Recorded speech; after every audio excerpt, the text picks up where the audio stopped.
Et donc, pour répondre à la question de l'expérience collaborateur, tout ce qui va procurer de l'énergie, à la fois, donc encore une fois, au niveau des lieux, au niveau des relations humaines, on va le développer, euh, au niveau des valeurs et des comportements. Parce qu'on peut avoir une très bonne relation avec certains collègues, etc. Et pas pour autant cautionner, on peut avoir de très bonnes relations, pas pour autant cautionner par contre certains comportements, etc. Et tout ça, à mon sens, fait un ensemble. Je pense que j'oublie rien. Je crois qu'il y avait une quatrième. Oui, je pense qu'aussi la façon dont le temps est structuré. Il y a des entreprises qui sont un peu trop réunionites aiguës, trop tableau de bord. Et je pense qu'à un moment, ça peut fatiguer parce que quand on est passionné, on aime ce qu'on fait. En fait, le temps qu'on donne en réunion, c'est au détriment d'être au cœur du sujet. Bonjour et bienvenue dans le podcast Résonance, le podcast de l'expérience collaborateur. Je reçois aujourd'hui Eric Daligo. Bonjour Eric. Bonjour Sarah. Merci d'avoir accepté mon invitation. Avec grand plaisir. Très sympa. Je vais lire ta bio pour que les auditeurs comprennent un petit peu à qui ils ont affaire. Tu es le directeur général de Compan en France.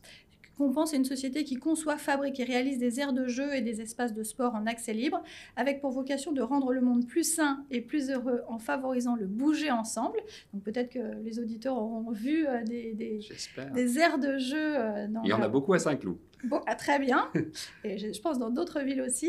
Tu es diplômé du Middlesex University and Cage Business School, où tu as débuté ta carrière en 1996 chez Alcatel à Hanoï, au Vietnam, et en Asie du Sud, où tu as occupé des fonctions de développement commercial.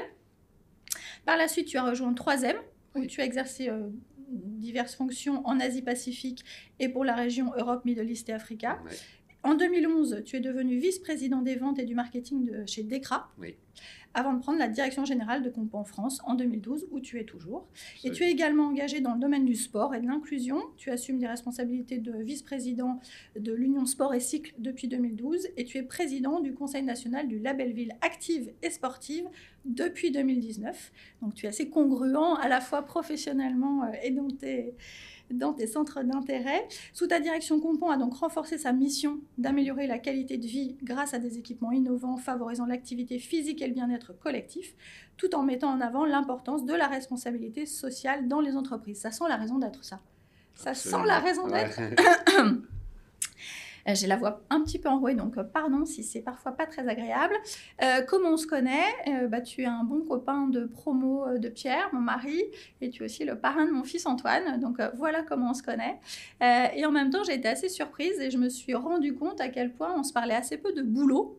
Quand on se voit depuis plus de 20 ans. C'est de ma faute, j'en parle jamais à la maison. Depuis plus de 20 ans, parce que finalement, j'ai vraiment découvert des choses qu'on ne s'était jamais dites. Donc, c'était aussi intéressant pour moi, cet exercice, de te découvrir un peu plus dans cet aspect-là de ta vie que je connais finalement assez peu. On a un rituel dans Résonance. Yes. Je te propose de piocher une... Allez, je vais le faire. Avant de piocher la carte, ça m'intrigue d'ailleurs, et merci pour ça, pour cette petite surprise. Vraiment, je voulais te dire que j'ai accepté parce qu'on se connaît, que ça me fait plaisir de simplement contribuer au contenu, à la création de contenu. Et puis, au-delà de mon parcours et de ce que je peux être en tant que dirigeant, je voudrais juste te dire que je suis un simple citoyen de la République, un petit-fils de mineur de fonds, un fils d'ouvrier, mon papa ouvrier retraité, ma maman ouvrière retraitée, et que pour moi, c'est avant tout, je suis un père de famille et je suis un être humain et qui essaye de traiter d'égal à égal avec chaque personne que je rencontre. Voilà, et ça me gêne un peu en fait de faire tout ce parcours et tout ça, donc c'est avec beaucoup d'humilité que je viens. Voilà, et je pioche une carte. Merci pour cette authenticité. Je t'en prie. Qu'est-ce qui te rend heureux et que tu as déjà? Alors, qu'est-ce qui me rend heureux et que j'ai déjà? Alors heureux, ok. Waouh, qu'est-ce qui me rend heureux? C'est une question de coach. C'est une question de coach. Non, mais oui, alors je pense qu'effectivement, allez, je vais prendre un exemple. 2024, ça va être un bout de ce qui me rend heureux, mais je pense que les moments les plus forts que j'ai vécu en 2024, ça a été des walking meetings. Alors explique, traduis peut-être. Oui, alors des réunions en marchant. Et je pense à plusieurs d'entre elles, aussi bien une d'entre elles qui a dû durer entre 2 heures et 3 heures avec un collaborateur strasbourgeois qui est venu et on s'est donné rendez-vous à proximité de la gare de Lyon et on a marché dans le 12e sur la voie verte et on l'a fait plusieurs fois aller-retour jusqu'à presque Vincennes pour échanger sur un sujet de fond.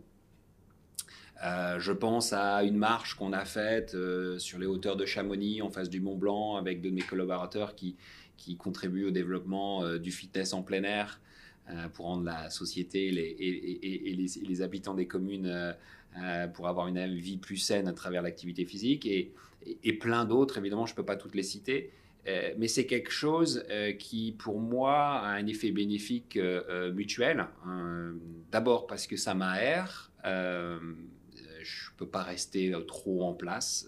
Je pense que la raison pour laquelle je ne voulais pas d'un métier où on accroche une plaque, quelle qu'elle soit, que ce soit dans le corps médical, et qu'on se dise pendant 40 ans, je vais venir et je vais m'occuper de ma clientèle ou ma patientèle et je vais venir un peu au même endroit parce que c'est quand même une relation de proximité de quartier. Je voulais un métier où on rencontre des gens et on bouge. Alors bouger dans le sens où on rencontre des gens. Et donc je me suis dit, tiens, le métier de finalement vente et marketing ou commercial, c'est un peu comme ça que j'ai décidé de faire une école de commerce.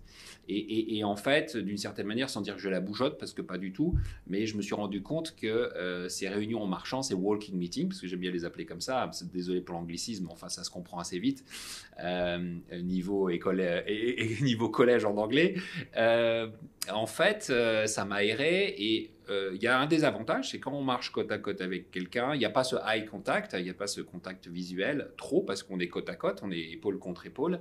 En revanche, il y a une concentration très forte sur le dialogue, sur ce qui est dit. Et je fais même des entretiens annuels. Enfin, je fais pratiquement tous mes entretiens annuels. Là, très récemment, il y a 2 semaines, dans le froid, alors par une journée très ensoleillée à Fontainebleau, on est allé marcher dans le parc de Fontainebleau et j'ai fait un entretien annuel avec un de mes collaborateurs. Alors, on a commencé dans mon bureau pour signer le papier, le forfait jour et l'entretien professionnel qui est obligatoire tous les 2 ans. Et on a fini dans mon bureau pour formaliser la paperasse, je dirais, enfin formaliser le formulaire online sur mon PC. Mais le reste du temps, on est allé marcher ensemble. Voilà, donc c'est un des éléments. Alors, pour répondre plus largement à la question, ce qui me rend heureux, c'est finalement... Alors, il y a 3 choses, et ça fera peut-être un lien avec aussi... l'expérience collaborateur, mais c'est les lieux, le temps et les activités. C'est-à-dire que je pense que les lieux où on va le plus fréquemment, son domicile, son travail, ça doit être dans un environnement où on se sent bien, on retrouve les choses, peu importe si on a des objets personnels ou une déco mais il faut que ça nous corresponde quand même. Il y a les activités, et dans les activités, justement, ce choix de dire, dans mon activité professionnelle, j'ai un emploi du temps et au sein de cet emploi du temps, je veux justement pas être sédentaire, j'ai un peu du mal à rester assis trop longtemps et j'ai pas la bougeotte, je vous assure, mais je me suis dit, ça me fait du bien de marcher et c'est bon pour la santé, c'est recommandé, je fume pas, je bois modérément, j'adore le vin et voilà, donc il y a les activités et évidemment, il y a les relations humaines. Très important, on développera.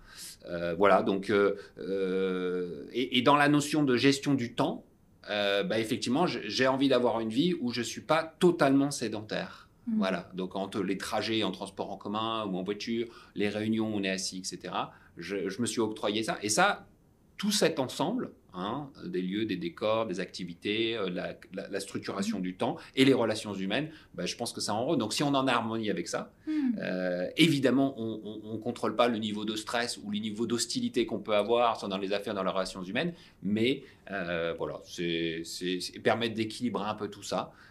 Donc je n'aspire pas ni à vivre à Tokyo, ni à New York, ni à Los Angeles. Les lieux où je vis me vont très très bien. Je peux le dire, je suis un amoureux de la ville de Maisons-Laffitte qui m'a adopté il y a plus de 20 ans et j'adore la verdure du parc et de la forêt de Saint-Germain-en-Laye.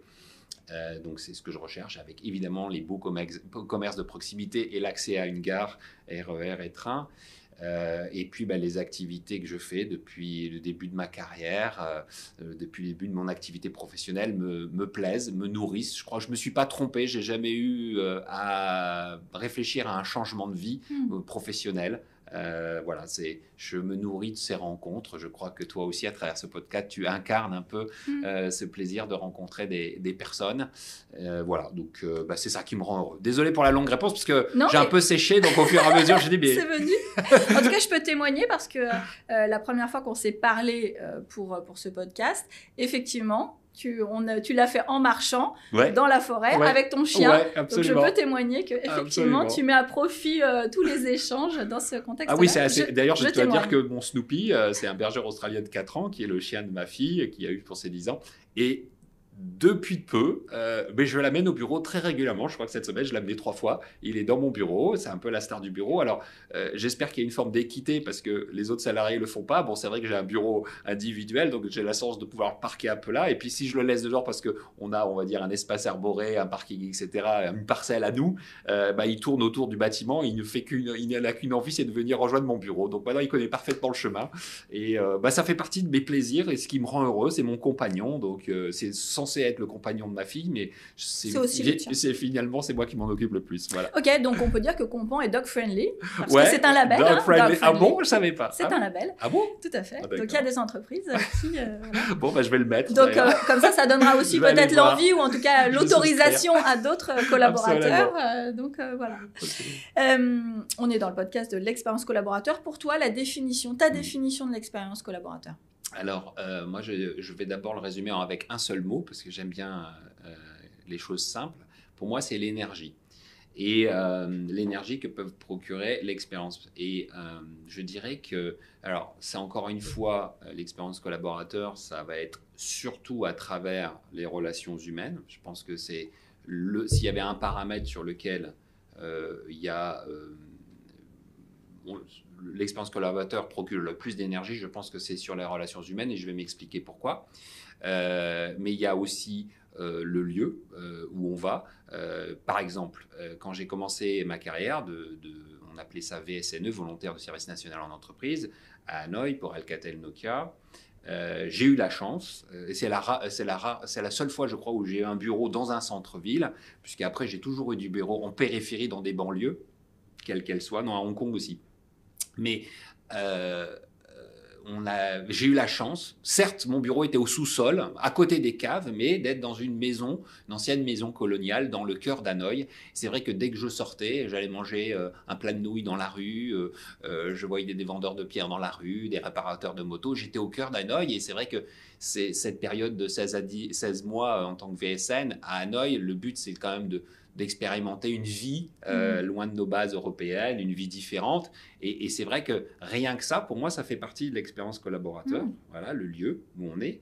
À l'inverse, j'ai été dans des lieux dans la banlieue de Singapour, dans une zone d'activité industrielle. J'ai été dans une nouvelle ville comme Cergy-Pontoise. Je suis encore dans une nouvelle ville comme Damary-les-Lys, à côté de Fontainebleau.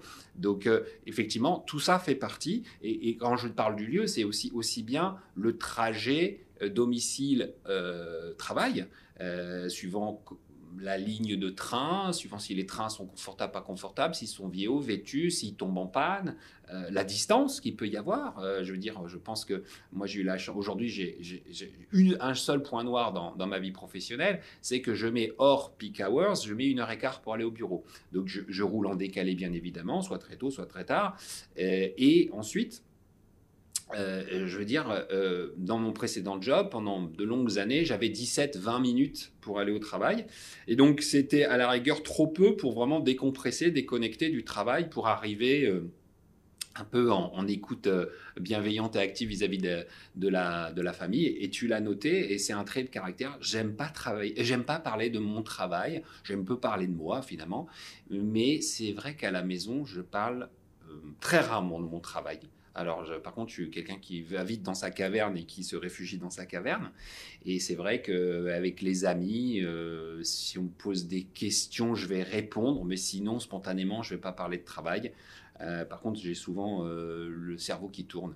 Voilà. Et donc, pour répondre à la question de l'expérience collaborateur, tout ce qui va procurer de l'énergie, à la fois, donc encore une fois, au niveau des lieux, au niveau des relations humaines, on va le développer, au niveau des valeurs et des comportements. Parce qu'on peut avoir une très bonne relation avec certains collègues, etc. Et pas pour autant cautionner, on peut avoir de très bonnes relations, pas pour autant cautionner par contre certains comportements, etc. Et tout ça, à mon sens, fait un ensemble. Je pense que j'oublie rien, je crois qu'il y avait une quatrième. Oui, je pense qu'aussi, la façon dont le temps est structuré. Il y a des entreprises qui sont un peu trop réunionites aiguës, trop tableau de bord. Et je pense qu'à un moment, ça peut fatiguer parce que quand on est passionné, on aime ce qu'on fait. En fait, le temps qu'on donne en réunion, c'est au détriment d'être au cœur du sujet. Par exemple, quelqu'un qui a fait...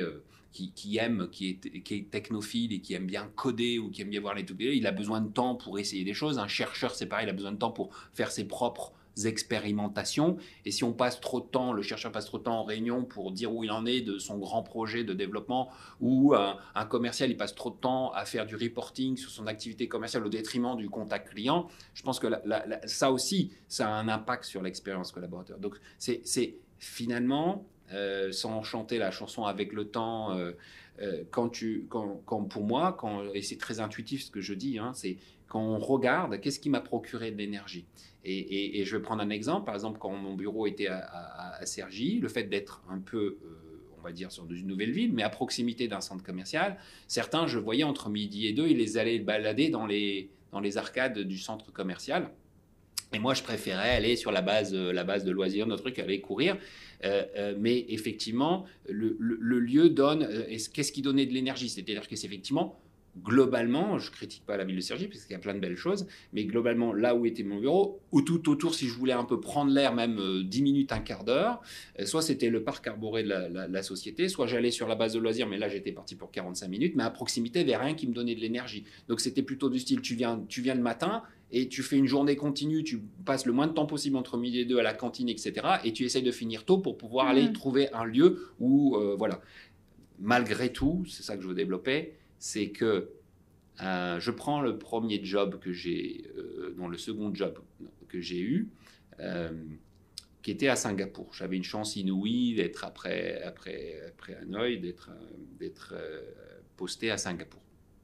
Et j'ai eu un patron avec qui j'ai eu de très bonnes relations humaines. En revanche, sur l'aspect onboarding, sur l'aspect vraiment mise en situation, intégration des responsabilités, c'était quelqu'un qui connaissait bien l'Afrique mais peu l'Asie-Pacifique, donc il ne s'est pas occupé de moi. J'ai dû apprendre à nager tout seul, ce qui m'allait bien parce que j'aime l'autonomie. Donc je ne peux pas dire que...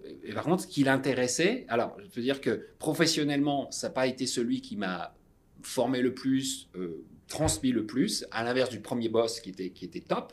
Donc ça m'a vraiment beaucoup surpris. À l'inverse, quand je revenais le voir, parce qu'il m'avait demandé de revenir le voir une fois par trimestre depuis Singapour, donc c'était plutôt chouette d'être resté au contact comme ça de la France et tout ça, il s'occupait absolument pas de moi. Il me faisait venir une semaine, il me voyait pas de toute la semaine, sauf 10 minutes pour savoir dans quel restaurant nous allions déjeuner ensemble, et le déjeuner durait 4 heures. Mais ça formule de l'énergie, parce que en fait, au final, quand je repense à cette histoire, je fais la part des choses. Qu'est-ce qui m'a transmis professionnellement? Pas grand-chose. Je n'ai pas beaucoup grandi à part apprendre seul. En revanche, j'ai un super souvenir de mes relations avec lui et de ces deux déjeuners qui sont mythiques, qui sont gravés à jamais dans le marbre. Voilà, à finir à 15h30, 16h en demandant, voilà, avec un patron qui fume le cigare et qui propose, je ne fumais pas le cigare, mais qui me propose d'en prendre un. Bon, voilà, et tout ça, pour moi, c'est l'expérience collaborateur. Et à l'inverse, ma première expérience à Hanoï, j'arrivais sur un projet où il y avait eu un avortement de projet de joint venture. Il y avait 3 power companies, c'est-à-dire 3 régies publiques de gestion de l'électricité. Et donc sur le centre du Vietnam avec Da Nang, il y avait eu vraiment un froid, puisque avortement d'un projet de joint venture qui était presque abouti. Il y a eu un gros froid et ça devait potentiellement être un client. J'ai senti vraiment que j'allais avoir beaucoup d'autonomie, être accueilli, sans lien hiérarchique sur place avec un patron loin, mais qui m'a donné énormément d'autonomie, qui m'a donné toute sa confiance, tout son encouragement. Ça m'a donné des ailes, au point où c'est vrai qu'au bout de 15 mois, on reviendra dessus. Non, on peut en parler. Les relations aussi, c'est-à-dire que j'ai dû faire un audit et me rendre compte que le distributeur, le représentant de la marque Alcatel là-bas, qui avait la carte depuis 20 ans, avait perdu ses réseaux, avait perdu son efficacité quant à l'accès au marché. J'ai recommandé à mon patron de mettre fin à la relation commerciale, fin au contrat de distribution qui était de longue date, donc il y avait des implications juridiques lourdes, etc. J'avais retrouvé une proposition de règle. On a scellé un deal avec un nouveau distributeur et on a gagné des affaires au bout de 16 mois, 2 affaires pour à peu près 5 millions de dollars. Et tout ça pour dire que le job que j'ai eu à Hong Kong, il est grâce à la recommandation du distributeur avec qui j'ai mis fin au contrat. C'est-à-dire que je l'ai fait en expliquant, je pense avec, je ne sais pas si c'est justesse, authenticité, clarté, etc., mais je les ai traités d'égal à égal, je pense avec respect, voilà, disons avec grand respect. Et ce sont ces gens-là qui, 1 an et demi plus tard, alors j'étais à Singapour, m'ont recommandé pour un job à Hong Kong. Voilà. Donc tout ça pour dire que l'expérience collaborateur, c'est quand même une énergie que nous, on peut transmettre d'ailleurs à ses collègues, et c'est l'énergie qu'on peut capter, mais c'est aussi bien sur le trajet. C'est vrai qu'à Hanoï, j'avais la chance d'avoir une vieille Vespa de 1969, et donc c'était quand même très chouette. On ne portait pas de casque, c'est plus à refaire, mais c'était très chouette d'aller faire 10 minutes de Vespa en chemisette, à manches courtes pour aller... et ça fait partie de l'expérience, je crois. En tout cas, c'est ma réponse. Exactement. Donc effectivement, l'expérience collaborateur, c'est vraiment un spectre large et il n'y a pas de réponse. D'ailleurs, il y a autant, j'ai envie de dire, de définitions que d'invités, ce qui prouve bien qu'il n'y a pas de définition unique et qu'elle est vraiment liée à la personne et à sa sensibilité et à ses attentes. Et c'est aussi ce qui en fait la difficulté des métiers de RH, c'est qu'effectivement, il n'y a pas de réponse unique, on a la méthode, on l'applique et ça va marcher pour tout le monde. C'est pas le cas. Et donc, effectivement, tu as donné pas mal d'exemples dans la transmission, dans les relations, dans les lieux. Donc, c'est vrai que tout compte. Et en fonction de sa sensibilité, on met l'importance et l'accent sur certaines choses en particulier. Tu l'as évoqué, tu as travaillé dans plusieurs pays d'Asie. Quels enseignements tu en as tirés justement dans les interactions humaines et notamment du management culturel, parce que finalement on dit la différence fait la richesse, certes, et en même temps ça peut représenter aussi un défi en termes de management, parce que les gens n'ont pas le même fonctionnement que nous, ne réagissent pas, ne sont pas stimulés par les mêmes choses. Donc toi, quels apprentissages tu en as eu? Alors, pour répondre au cœur de la question, on va venir un peu plus sur les enseignements au sein d'une activité professionnelle, parce qu'autour de ça, il y a eu la découverte de plein de pays, des voyages, etc. Mais je vais commencer par une erreur, une bourde que j'ai faite. On sait tous communément qu'en Asie, il est important de ne pas perdre la face. Okay, c'est largement connu. Et moi, j'ai passé 6 ans en Asie et ça devait être la 4e année en Asie. Donc, j'avais quand même une certaine expérience. Et j'ai fait une énorme bourde après plusieurs voyages que j'y allais chaque trimestre à Tokyo avec les équipes japonaises où, en fait, sans le vouloir, j'ai fait perdre la face aux responsables des réseaux Datacom de la société pour laquelle je travaillais, parce que je venais et je faisais un état des lieux, on faisait un compte-rendu de mes venues où je passais 2 à 3 jours dans la filiale, et chaque trimestre, en revenant, on reprenait un peu le dernier compte-rendu et on faisait un état des lieux de l'avancement des projets. Et là, alors donc on était avec le responsable de la filiale et puis ses équipes, et donc on passait en revue les projets, et tout naturellement, et donc ça devait déjà faire 4 à 5 fois que j'y allais, donc ça faisait quand même 1 an et demi que j'y allais, et peut-être la 4e ou 5e fois, de façon ni brutale, ni sèche, ni énervée, je dis, bon, force est de j'ai dû dire quelque chose comme ça, pas force est de constater, mais il y a quelques projets qui n'ont pas beaucoup avancé. Et là, le responsable me dit, Ericsson, you cannot say this. Donc tu ne peux pas dire ça. Ah, voilà, je ne peux pas dire ça. Et à ce moment-là, voilà, j'ai un bout d'air froid qui m'a traversé en me disant, j'ai fait une énorme bourde et j'ai peut-être perdu la confiance ou fait perdre la face à ce responsable.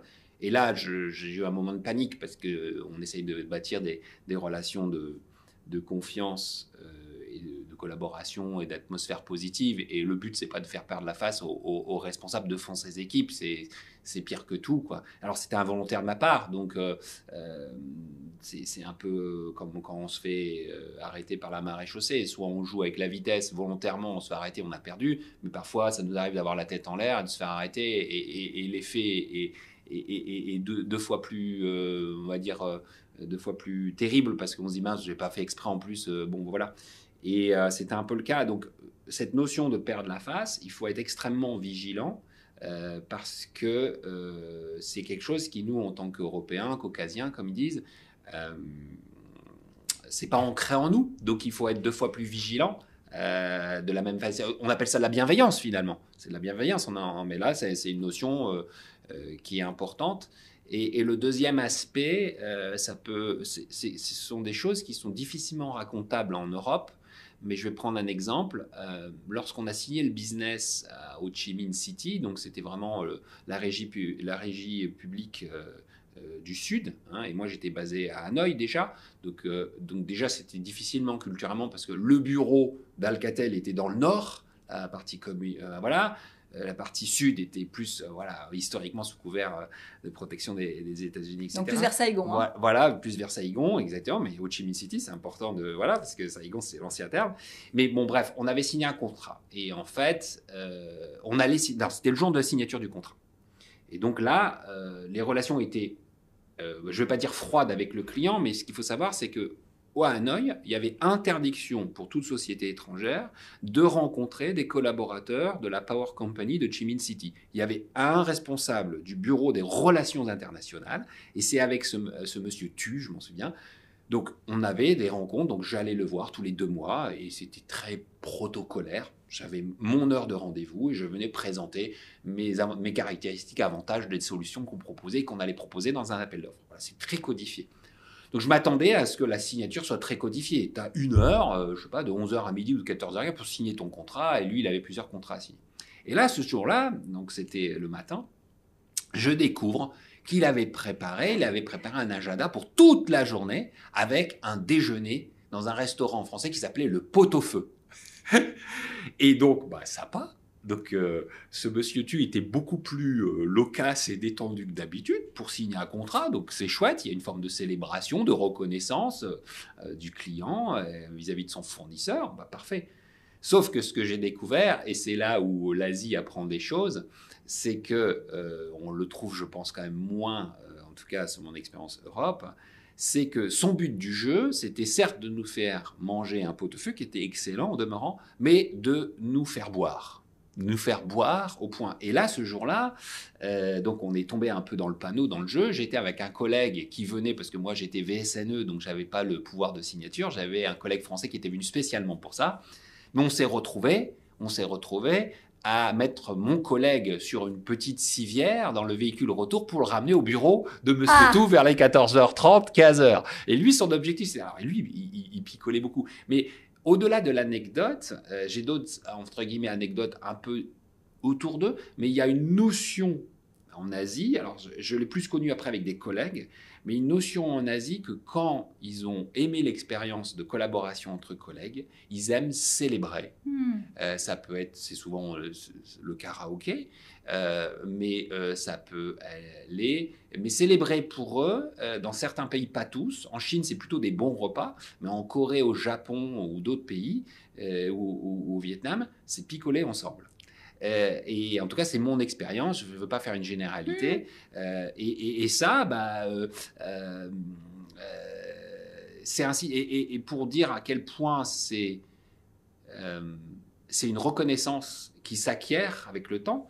C'est-à-dire que mon dernier voyage à Séoul, où j'allais régulièrement avec les équipes, j'avais annoncé que j'allais quitter l'Asie-Pacifique après 3 ans chez 3M, mais après 6 ans en Asie.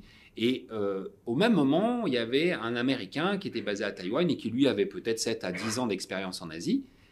Et on a fait en sorte, parce que conjointement, lui, il allait repartir aux États-Unis, mon frère, on a fait en sorte de voyager ensemble à Séoul.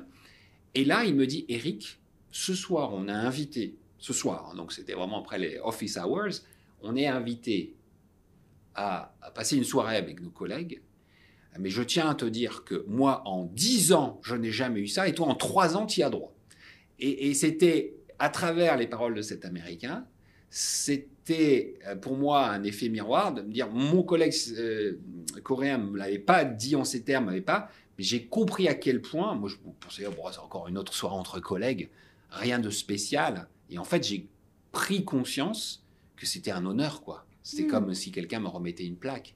Donc, et les relations humaines en Asie, elles peuvent paraître un peu timides, discrètes, parce que c'est vrai que quand il y a de la gêne, chez les Asiatiques, souvent il y a du rire, etc. Et quand ils sont à l'aise, ben, ils vont être un peu plus poker face, etc. Et les relations humaines sont très, très importantes. Et je dirais que je connais assez mal l'Asie, mais je connais quelques villes en Asie. Et mes relations avec mes collègues en Asie, je sentais bien, je disais toujours, on a un point en commun, c'est l'amour de la gastronomie. C'est-à-dire que, je parle d'une période où il y a plus de 25 ans, mais quand on avait bien travaillé, il n'y avait pas plus comme plaisir pour eux, pour mes collègues chinois, que d'aller manger un bon steam fish, parce que le steam fish, c'est le poisson qui est à la vapeur, c'est un poisson noble. À l'inverse, les poissons qui sont un peu moins nobles, ils sont frits et panés. Et le steam fish avec des légumes et des douilles, etc., pour eux, c'était le plus grand plaisir qu'on puisse avoir. Ils étaient contents de manger ça ensemble. Ça s'arrêtait là. Après, peut-être une bière un peu chaude, tiède, ou un petit verre de vin pas forcément formidable à l'époque. Mais ça, c'était vraiment... ça faisait partie de l'expérience collaborateur. Et je pense qu'il ne fallait pas louper ça, parce que je voyais bien que certains de mes collègues européens, quand ils passaient en Asie, ils pensaient plus à la réunion, plus au temps. Et ça, c'était des moments importants aussi. Et finalement, c'est les relations humaines. Ouais. C'est les relations humaines. Parce que sinon, à Tokyo, à l'inverse, on pouvait passer du temps ensemble, mais c'était en bas du bureau au premier échoppe de bière, parce qu'eux, ils mettaient 1h30 pour rentrer chez eux, ou 2h30. Donc, il ne fallait pas qu'ils perdent trop de temps, parce qu'ils avaient 2h le matin, 2h le soir. Mais il y avait quand même un moment ensemble. Ce que tu dis, et si on transpose ça, parce que finalement, voilà, toi tu parles de ton expérience, parce que je te l'ai demandé en Asie, mais finalement, si on transpose ça, j'ai envie de te dire que c'est des comportements humains. Bien sûr.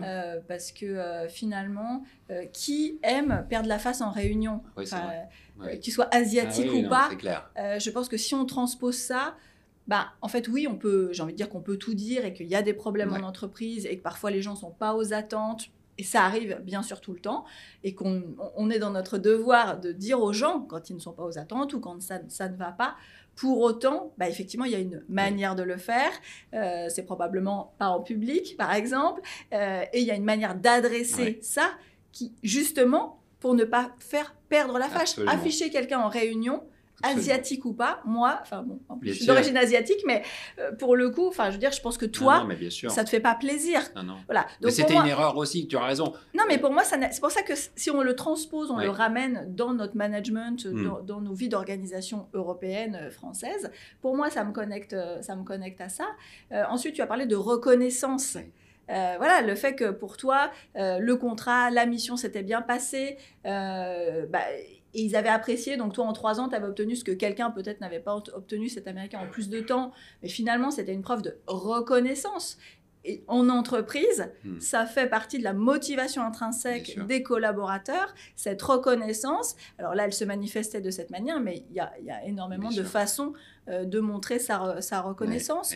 Donc je pense que si on transpose ça, j'ai envie de dire que c'est du bon sens, du savoir-vivre entre êtres humains. Bien sûr. Mais en tout cas, ça m'a frappée parce que je me suis dit, mais bon, là, c'est asiatique, mais concrètement, je m'inscris complètement dans ces réactions, comme la célébration en entreprise. Voilà, les équipes, on a obtenu un résultat, ou individuellement, il y a eu un exploit. Oui, célébrons. En Asie, tu dis c'est très important, mais pour moi, c'est très important. Ça fait aussi partie de la motivation. C'est aussi une forme de reconnaissance. Ça active aussi le sentiment d'appartenance à une organisation et une fierté de réussir ensemble, collectivement. Absolument. Et donc célébrer. Donc tout ce que tu as dit, ça m'a vraiment... Alors c'est en Asie, c'est tes expériences asiatiques, mais ça m'a vraiment connecté à des choses... de notre vie française dans les organisations. Absolument. Et en tout cas, à quel point c'est important. Alors, c'est cristallisé en Asie, parce que chez eux, c'est culturel. Mais j'ai envie de dire, il faut vraiment que nous, on importe cette culture, parce qu'elle est tout à fait... elle est tout à fait à propos dans nos organisations. Disons, moi je suis tout à fait en phase avec ce que tu dis. Je dirais que j'ai quand même je me suis pas rendu compte de mon erreur, mais j'ai fait une erreur. C'est-à-dire qu'avec l'expérience, maintenant, j'aurais certainement dû attendre la fin de la réunion, demander au manager du Japon de se voir en tête-à-tête, en one-on-one, et lui dire, bon, je constate quand même que ça fait plusieurs réunions d'affilée où les points d'action ne sont pas menés. Donc ça, effectivement, ça se transpose même en Europe. Maintenant, il faut le faire. Et ce que je veux dire, c'est que les célébrations sont importantes, mais je dirais que mon expérience, depuis que je suis rentré d'Asie en 2002, c'est qu'elles sont un peu plus codifiées. Il y a peut-être quelques Christmas parties dans certains pays d'Europe du Nord ou pays plus anglo-saxons où c'est la Christmas party, c'est vraiment la grosse fête et qui est un peu déjantée. Et nous, je pense que l'Europe du Sud, on est moins dans sortir du contrôle social, je dirais. Et à l'inverse, ce que je voulais dire, c'est qu'en Asie, il y a des moments de surprise, de célébration des mon collègues, mais qui sortent un petit peu de l'ordinaire, quoi. Voilà, voilà, se retrouver à chanter au karaoké, alcoolisé, très sympa, mais ça arrive plus souvent en Asie qu'en Europe. Voilà. Bon, l'abus d'alcool est dangereux pour la santé, donc méfions-nous. Compense est une entreprise à taille humaine. Ouais. Vous êtes combien là? Alors, on est une petite centaine maintenant. En France, vous êtes une centaine? Une petite centaine en France, et dans le monde, on est 1600. Ouais. D'accord. Et du coup, toi, tu insistes, hein, tu l'as un peu dit, sur l'importance des relations. Avec les collègues notamment. C'est quoi du coup les initiatives chez Compan qui vous permettent de cultiver ce que j'évoquais là, un peu ce sentiment d'appartenance, cette proximité dans une structure qui grandit malgré tout? Oui, bien sûr. Alors, effectivement, c'est une structure où on se connaît tous par le prénom, où la plupart on se tutoie, où on peut connaître les prénoms des conjoints, du chien, des enfants, etc. Donc ça reste effectivement un groupe d'une centaine de personnes. Ensuite, il y a plusieurs choses à dire. Lors du Covid, j'ai instauré tous les jeudis, puisqu'on était en lockdown, en confinement, et j'ai instauré tous les jeudis un gardons le fil. Voilà, j'ai inventé ce petit terme, c'est-à-dire une heure où on partageait non pas le travail qu'on pouvait abattre, puisque on était en confinement et en chômage technique, mais on partageait notre quotidien et éventuellement nos succès ou nos difficultés d'être dans le confinement, etc. Et donc, c'était toutes les semaines. Quand on est sorti du confinement, j'ai continué, parce que c'est quelque chose qui n'était pas en place avant, et j'ai continué à faire ça et le faire pour tous les salariés une fois par mois. Et maintenant, c'est plutôt une fois par trimestre. Mais vraiment, là, c'est quelque chose, je prends la parole, j'explique ce qui se passe dans l'entreprise dans son ensemble. Je ne peux pas être exhaustif, c'est une heure. Je distribue aucun compte rendu, le but, c'est que ce soit live et qu'on puisse tous s'exprimer, m'interrompre, me poser des questions ou les garder pour la fin. Donc ça, c'est les choses. Ensuite, je me suis rendu compte que... pardon pour la voix. Je me suis rendu compte qu'il y avait, au fil du temps, parce que ça fait 12 ans maintenant, mais l'importance que ça avait aux yeux des compagnons, des collaborateurs, de se retrouver ensemble.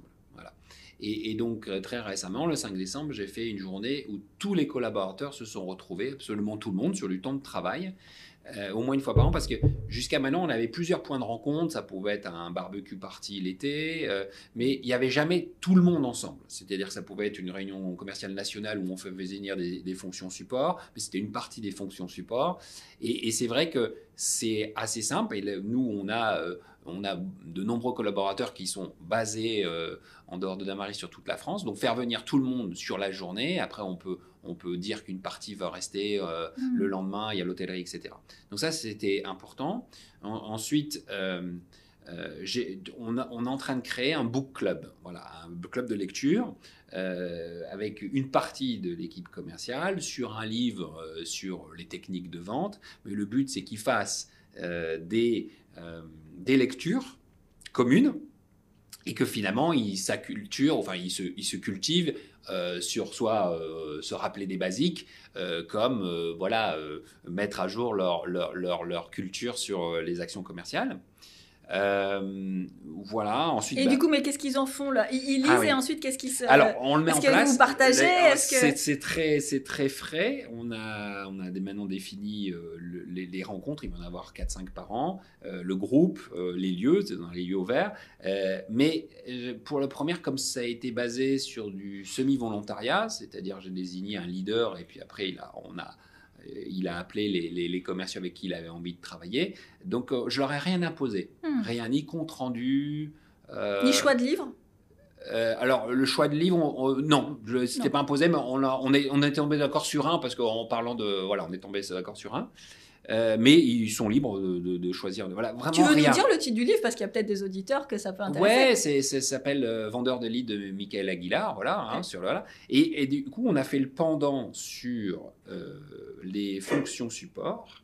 Et là, effectivement, on n'a pas pris un livre, on a pris, sans dire plusieurs livres, plusieurs thèmes. Par exemple, l'intégration de l'intelligence artificielle dans la vie au quotidien. Mais pour intéresser les collaborateurs à travailler un thème, voilà. Donc après, il va avoir un thème sur le développement durable et l'éco-responsabilité.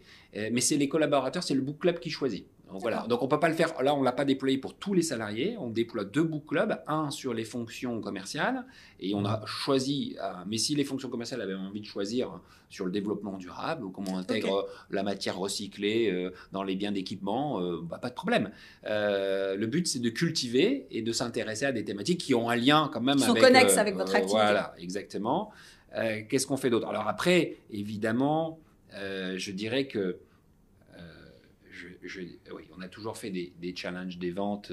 Alors ça, c'est pour les fonctions commerciales. Intéressant. Donc, on était allé aussi loin que d'amener des collaborateurs et des conjointes au Kenya, sur un safari, ou en Zambie, ou en Afrique du Sud, ou à Santorin, etc. Là, cette année, on l'a fait, et on a fait 3 jours de randonnée sur le GR20. Voilà. Donc on distribue à la fois des primes sur des résultats commerciaux exceptionnels, et à la fois on essaye de créer, on a fait les 3 jours aussi sur les chemins de Saint-Jacques-de-Compostelle. Donc voilà, on essaye voilà, c'est un panel de choses, mais je pense qu'au-delà de ça, c'est difficile de théoriser les comportements attendus ou les valeurs. Voilà. Par contre, je pense que c'est important, effectivement, c'est d'écrire le plus concrètement et le plus simplement les comportements attendus quand même. Donc ça peut être aussi bien sur des fonctions support, d'inculquer la volonté que les fonctions support aient du contact avec les clients. Okay. Donc c'est bien définir les moments où une assistante commerciale va avoir un contact client, non pas pour remplacer le contact avec le commercial, mais à des moments précis, lors du départ de la marchandise, ou pour préparer un client à la réception de l'expédition, ou à la confirmation de commande, et un tas de choses comme ça. Et c'est vrai que c'est aussi, même si on est, je définirais, moi personnellement, mais l'entreprise bienveillante et exigeante. Donc c'est aussi de définir que inculquer, par exemple, de dire agir sans excuse. Voilà, c'est essayer de trouver une forme de proactivité, de recherche de solutions avec ses clients internes et externes. Et tout ça, c'est un ensemble qui permet aussi à taille humaine, on partage quand même des valeurs communes. Alors parfois, on ne sait pas forcément précisément mettre un mot, mais moi, j'essaye plus de décrire des comportements attendus. Et puis, qui définissent un peu une culture d'entreprise, un peu le ciment finalement qui vous lie. Il me semble, mais dis-moi peut-être que je me trompe, tu m'avais parlé peut-être de Vie ma vie, il n'y avait pas? Oui, alors, oui, parce que ça m'avait intéressé. Oui, tout à fait. Ben, ça, c'est assez simple. Justement, les commerciaux et les assistantes commerciales travaillent toute l'année à distance. Okay, ils ont l'occasion de se voir 2 à 3 fois par an, et assez brièvement. Donc, ce qu'on fait, on a une période forte de avril à octobre où l'activité est plus intense que le reste de l'année. Donc, dans la période un peu plus creuse, on fait un Vie ma vie. Donc, on demande à certains commerciaux d'accueillir 2 à 3 assistantes. Et le but, c'est vraiment d'être sur le terrain.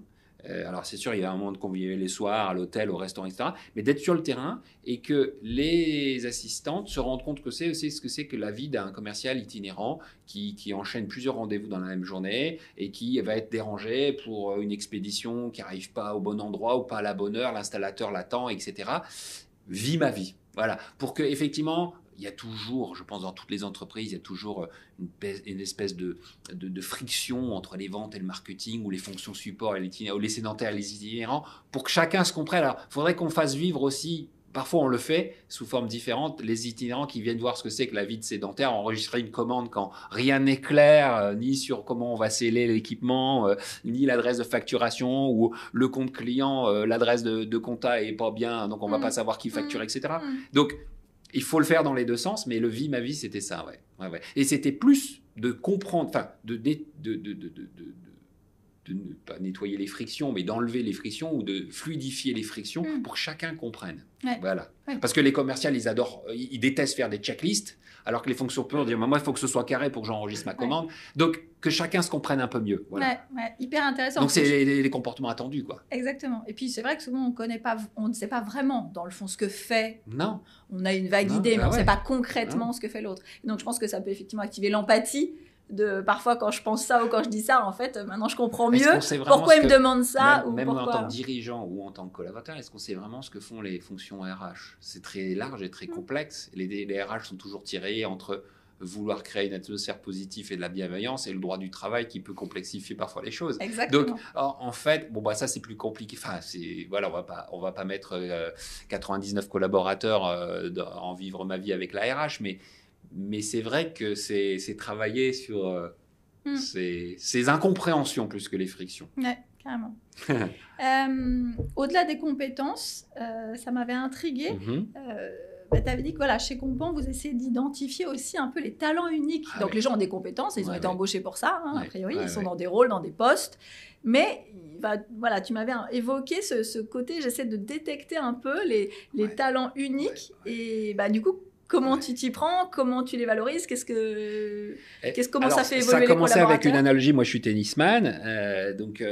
En fait, il y avait un joueur de tennis comme Jimmy Connors qui ne travaillait que ses points forts, qui n'avait que son coup droit. Et c'est vrai qu'au tennis, on passe souvent beaucoup d'heures à essayer de gommer ses défauts ou ses points de faiblesse. Et on travaille assez rarement ses points forts. Et je me suis dit que c'était intéressant dans le travail que de pouvoir détecter les zones de talent des collaborateurs, ce qui est extrêmement difficile, et de les mettre dans les meilleures situations possibles, sans dire qu'ils n'ont pas à travailler les axes de développement, etc., mais vraiment qu'ils soient dans une organisation, dans des fonctions qui puissent leur permettre d'exprimer leur zone de talent. Donc, prenons un exemple concret, il y a des personnes qui sont plus des gestionnaires de projets et de dossiers que des managers. Okay, et donc, c'est une force quand même que quelqu'un qui descendent dans le détail de la gestion d'un projet et qui puissent voir tous les aspects de risques techniques, juridiques, commerciaux, etc. Mais à l'inverse, ce n'est pas forcément les meilleurs managers. Donc, essayer de vraiment faire en sorte de définir... là, on a quelqu'un qui est talentueux sur cet aspect-là. Par contre, son périmètre de management, il est peut-être trop large. Il faudra peut-être le réduire. Voilà. Donc, après, c'est quelque chose qui est venu un peu sur le tard, plus récemment, de vraiment connaître les forces et les faiblesses. C'est quelque chose qu'on fait assez rapidement dans sa carrière, intuitivement. La zone de talent, déjà, il faut connaître la personne. Il faut avoir travaillé quelque temps avec. Parce que elle peut être aussi en dehors. Quelqu'un peut être très fort dans la dextérité, dans la précision de son geste, mais dans le travail, on ne va pas le découvrir. On est d'accord. Donc, il y a des talents qu'on peut... Donc, ça prend du temps et ce n'est pas si évident. Je pense que c'est aussi beaucoup en dialoguant avec les personnes à travers des questions sur comment tu t'épanouis, à quel moment cette année tu t'es senti au mieux. Si tu penses, dis-moi un moment précis, quelle heure, quel jour précisément. Et ça peut donner une piste sur le talent. Voilà.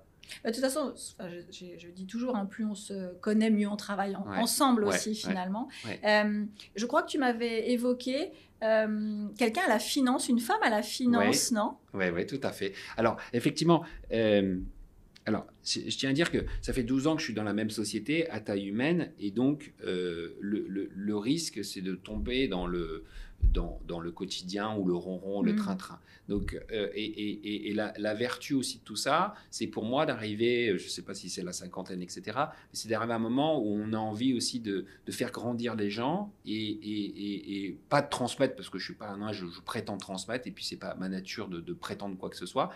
Par contre, effectivement, j'ai eu trois RAF, responsables administration et financier, et Agnès, que je salue et que j'embrasse. Agnès, qui est née à Pondichéry, qui a commencé quelques années en Inde et qui a grandi la plupart du temps en France. Agnès, elle est experte comptable, elle a un MBA en finance, voilà, donc pas de problème, elle est bien plus compétente que moi en finance. Là-dessus, c'est pour ça qu'on se complète. Mais Agnès, elle a ce talent qu'elle aime les technologies et les processus. Et en tout cas, elle est gourmande, curieuse de ça. Donc, elle a un intérêt fort. Est-ce qu'elle a un talent? Je dirais que c'est sa zone de talent ou d'intérêt fort, hein, finalement. Et donc là, c'est intéressant parce que c'est la première fois qu'on va travailler avec une responsable financière où on va voir comment on peut travailler à travers la data room de notre CRM sur l'intégration de l'intelligence artificielle pour comment on nourrit les leads, comment on relance les leads et comment éventuellement on peut arriver aussi à détecter les moments chauds où il faut que le commercial relance un devis. Voilà, donc c'est un projet qui va commencer, là, elle finit la clôture et après on part à fond là-dessus et on est pilote avec un consultant Microsoft, avec notre IT group, spécialiste de la data room CRM et effectivement, parce que l'intelligence artificielle, il faut entraîner, hein, il faut faire transpirer le logiciel, il faut faire transpirer le modèle et il faut beaucoup de data et donc on a besoin d'expérimenter. Voilà, et en plus c'est chouette quand j'ai deux femmes dans mon comité de direction, Emmanuel qui est responsable marketing et qui passe maintenant au 1er février après 20 ans dans la société dans différentes fonctions marketing, qui va passer responsable des offres commerciales, voilà, qui passe plus dans la partie avant-vente. Et donc Agnès qui est au financier. Après, le reste, ce sont des mâles alpha comme moi.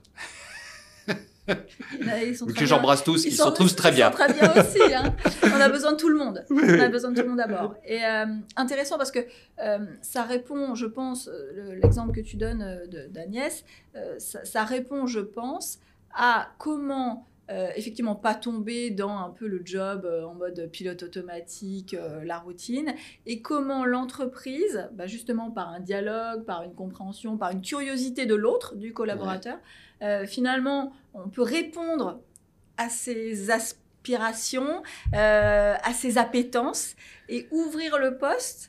Je trouve que c'est pour ça, effectivement, il faut apprendre à connaître les gens et ça permet, on est quand même, un des enjeux RH aujourd'hui, c'est quand même la fidélisation des talents. Oui.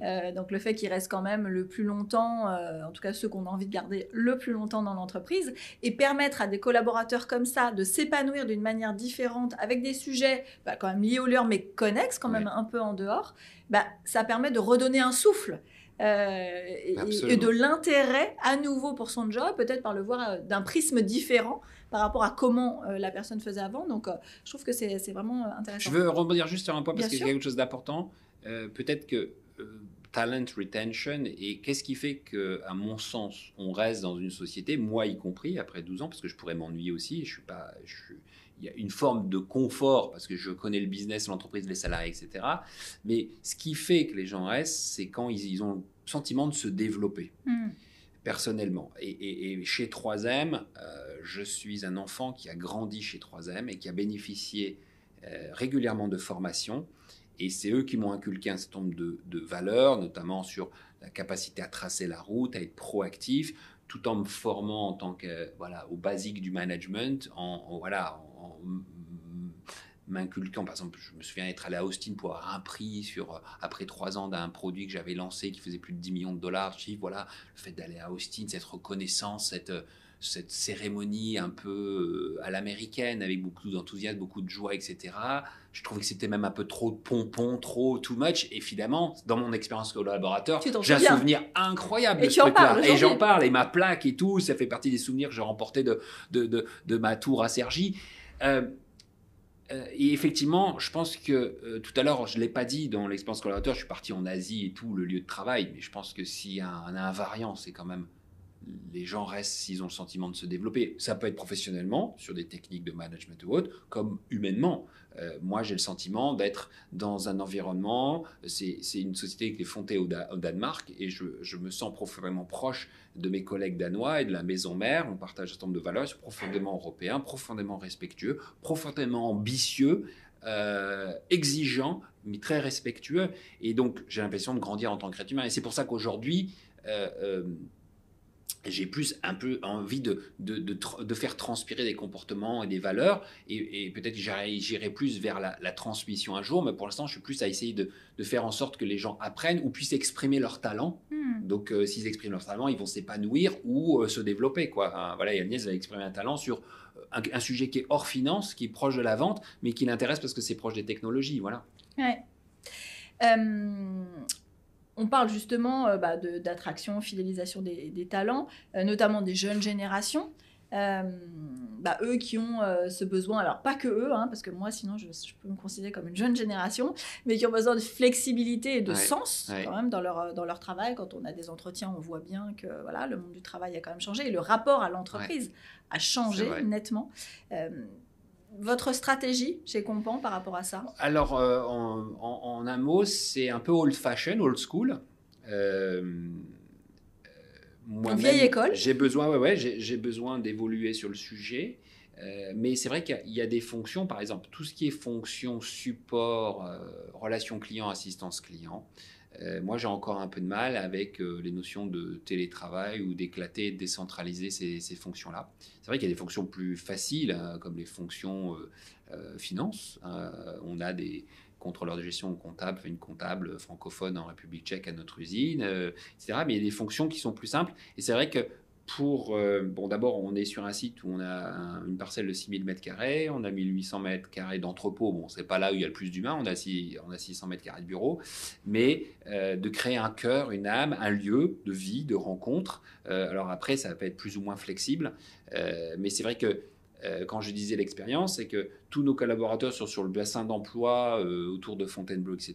Ils sont à une vingtaine de minutes. Ils viennent, ils ont un parking ouvert, outdoor à plein nez, avec des places. On a mis des bornes électriques, donc on fait évoluer un peu tout ça.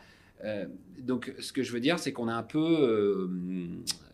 vieille école, c'est qu'on n'a pas muté et plus ça va et plus je me dis que il y a quand même intuitivement, il y a un certain nombre de facteurs en défaveur du tout télétravail. Je pense qu'il faut garder...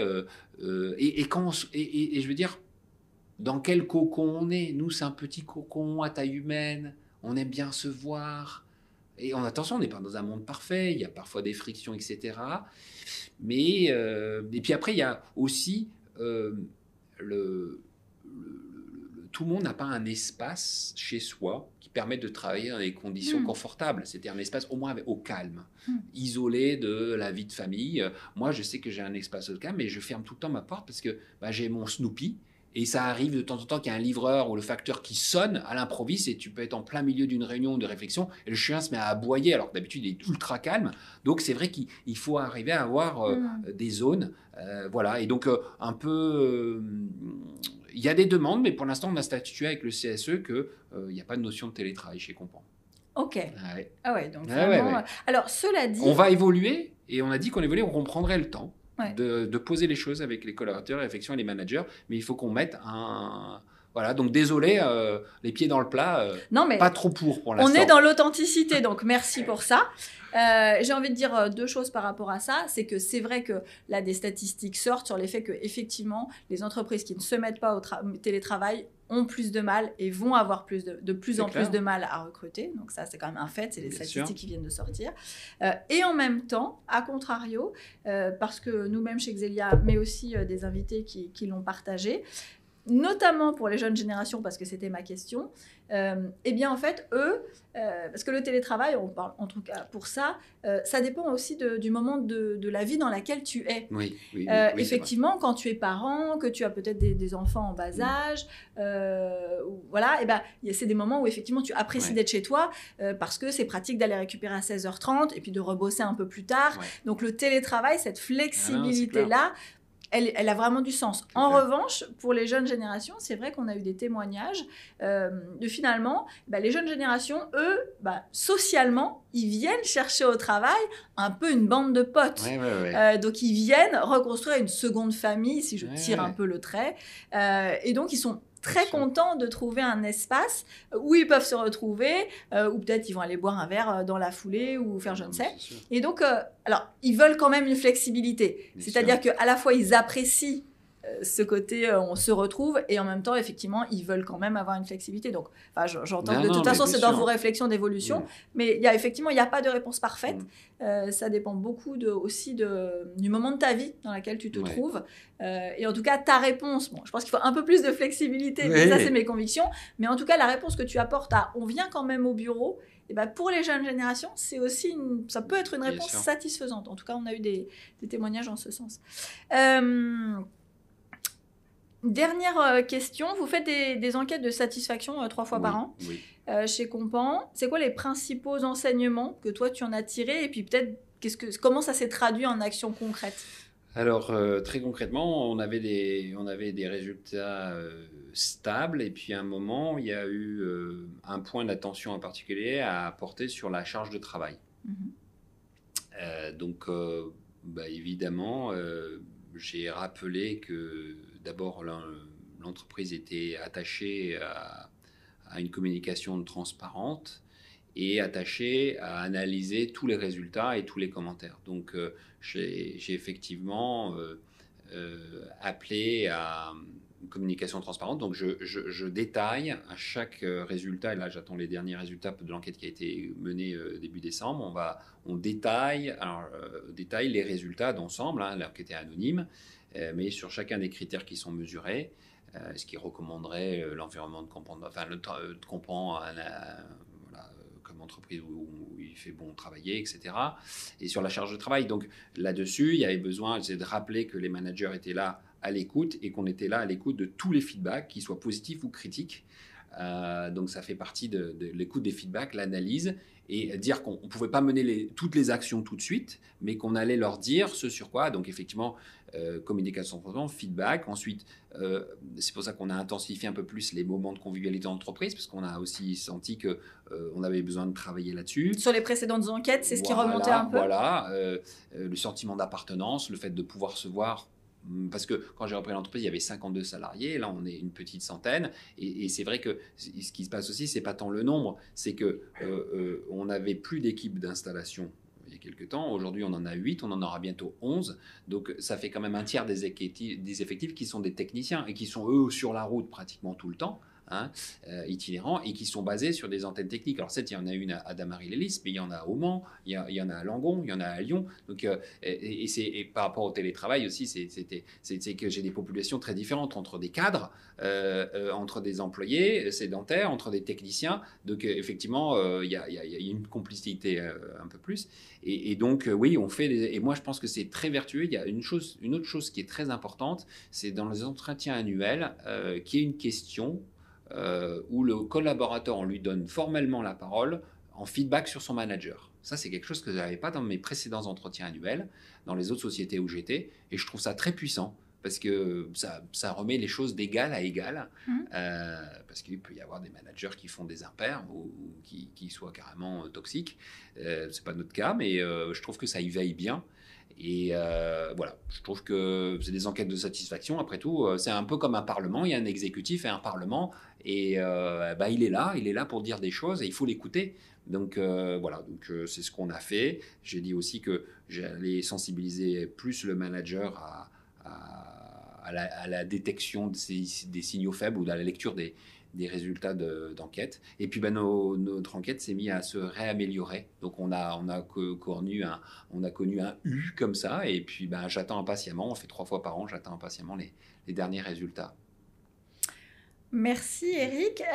Donc la question aussi rituelle de résonance, c'est qui aimerais-tu entendre dans un futur épisode? Eh bien écoute, d'abord j'ai pensé à une femme dirigeante, entrepreneuse, Pascal Gozzi, qui est au conseil d'administration de Sport 2000, qui dirige les enseignes Sport 2000 et qui a aussi été présidente du syndicat professionnel L'Union Sportive pendant 3 ans. Donc je serais ravi de vous mettre en relation, et je serais heureux que Pascal, qui est très humaine, vienne parler elle-même. J'ai pensé aussi à elle parce qu'on est dans un environnement de retail. Voilà, donc ses collaborateurs sont principalement dans ces magasins. Et je trouve que c'est intéressant de regarder cette population-là, voilà, tout simplement. Merci pour ça, je vais prendre contact avec elle. Ouais. Merci à tous de nous avoir suivis. Au plaisir de vous retrouver dans un prochain épisode de Résonance. Eric, encore merci d'être venu. Du fond du cœur, ça m'a fait plaisir, voilà.